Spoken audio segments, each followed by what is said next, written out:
Gue perlu memek-memekan di sini. Kembali lagi di YouTube-nya Jitings, dan kita hari ini akan ngebahas pertanyaan-pertanyaan dari warga KDI. Let's go! Min, kenapa tiap doggy style nyeri di perut bagian bawah? Terkadang kentut juga. Please bantu jawab. Oke. Jadi kita ngebahas tuh dari kenapa sakit di bagian perut bawahnya dulu ya. Ada beberapa opsi kesakitan. Opsi adalah kemungkinan besar kentinya tuh agak besar. Sehingga dia akan nonjok si serviksnya. Dan ketika kenti itu nonjok si serviksnya, itu pasti ada rasa nyeri. Jadi kemungkinan besar pasangan kamu memiliki yang cukup besar. Nah, ada kemungkinan kedua adalah yang posisinya nggak pas. Itu kemungkinan kedua. Nah, sekarang kenapa bisa ada kentut-kentutnya? Kayaknya itu bukan kentut dari pantat kamu, tapi itu namanya queeving dari VJJ. Sometimes kalau VJJ-nya itu agak kering, itu bisa menyebabkan queeving juga. Jadi gini, kadang-kadang kalau pas kamu lagi doggy, karena gesekannya itu cukup berbeda dengan posisi-posisi lain, biasanya tidak begitu basah nih kalau doggy. Jadi bisa tambahkan pelumas kalau merasa agak kering. Kenapa? Karena kalau kamu ewitannya pada saat kering itu bisa menyebabkan lecet juga, dan itu bisa di-trigger juga lewat si queeving itu juga. Oke, lanjut pertanyaan berikutnya. Beb, apa benar laki-laki harus dikeluarin mulu isi terongnya kalau nggak nafsongnya nggak terkendali?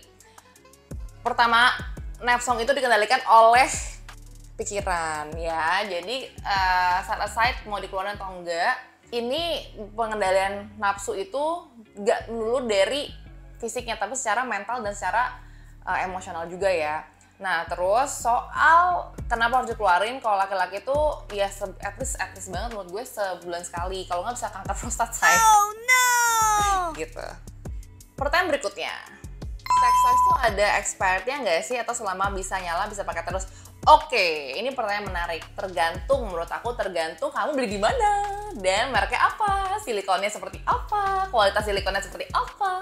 Kenapa seperti itu? Karena kalau misal, jadi silikon tuh grade-nya tuh banyak banget ya. Ada yang medical grade, ada yang enggak, ada yang grade-nya jelek banget.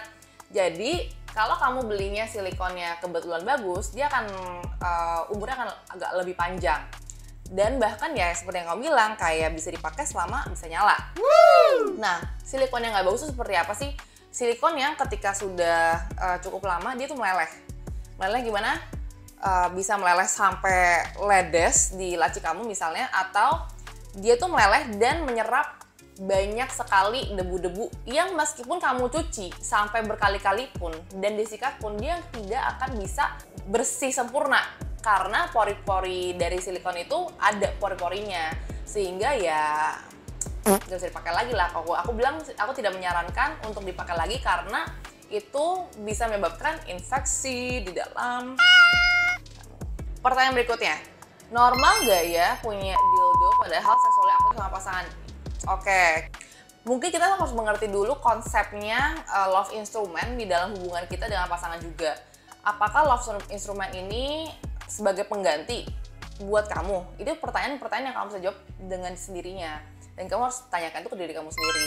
Menurut aku pribadi, toys itu atau love instrument itu tidak menggantikan pasangan ya, dan itu justru sebenarnya untuk kita sebagai perempuan mengeksplorasi diri kita.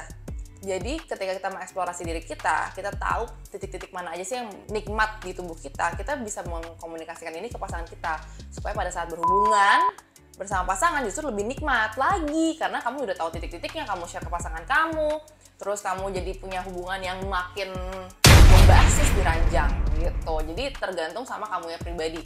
Tapi apakah toys itu bisa menggantikan the real one? Tidak akan pernah bisa menurut aku. Kenapa? Karena memang beda.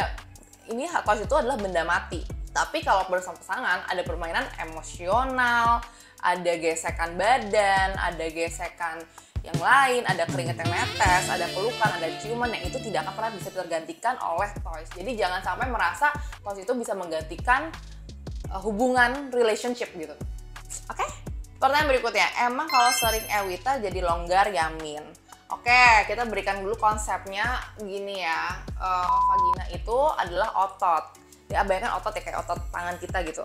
Nah, kalau otot tangan kita tidak pernah dilatih ototnya, ya akan nggak ada ototnya dan akan lemas-lemas aja kan. Nah, itu sama juga seperti vagina. Makanya sebenarnya ketika bukan dipakai terus-menerus ya banyak sekali hal-hal yang tidak soal melulu tentang ewitanya, tapi misalnya nahan pipis dan lain-lain itu bisa mempengaruhi si vaginanya. Sehingga sebenarnya kalau kita tahu konsepnya vagina itu adalah otot, yang kita bisa lakukan adalah melatih ototnya supaya bisa kencang dan mencengkram.